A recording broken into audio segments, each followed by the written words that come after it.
I can't remember who Billy was playing for at the time, but it was a league game, and he come crashing into me, sent me flying, and the referee blew up and booked him for a foul. So by this time I'm getting up off my feet, and I've got the ball, and I go to take a quick free kick, and Billy, just because of instincts, sticks his leg out and blocks me trying to take a quick free kick, and the referee booked him again and sent him off. And then to top it all, in the summer, Brian Hamilton signed him at the club, because at the time when he was going off, what he wasn't going to do to me is not worth repeating. So yeah, but he was a good lad, Billy, when he came. Vast experience, great passer of the ball. Unfortunately, Billy was getting on a bit then, so I don't think it showed what a player he had been in his day. Because as I say, Billy played in the first division for Burnley, so yeah.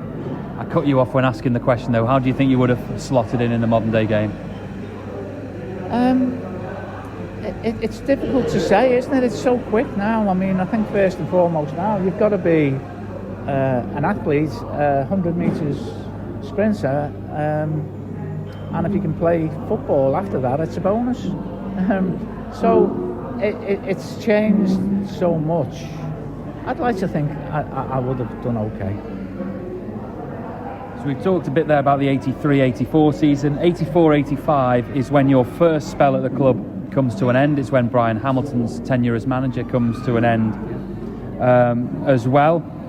Tranmere finishing actually a pretty respectable 6th position in that season, boosted, well it would have been, wouldn't it, in this day and age, boosted by a very good run at the end of the campaign when you won 5 of your final 7 games.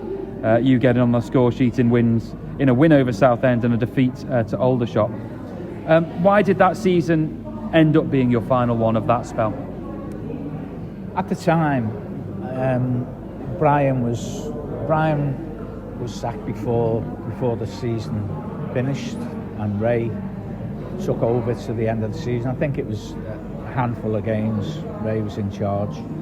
We'd been told that there was an American coming in with investments, and we were told, the part-time players were told, that there wouldn't be any part-time players at the club, so we knew that we were getting released before the end of the season actually came, which was, it's up to the club, isn't it? I mean, it was the way they were going with it, so all the part-time players left at the end of that season. Was that opportunity to turn pro for you then, or was that just never offered to you at that point? No one mentioned it at that stage. It had been mentioned obviously earlier when Brian was in charge, and I turned it down. But it was just it was taken that they were going to bring their own manager in. They had their own management team, and that was it. As you jokingly said, playoffs is where you would have been that season if the playoffs had existed at that point in time.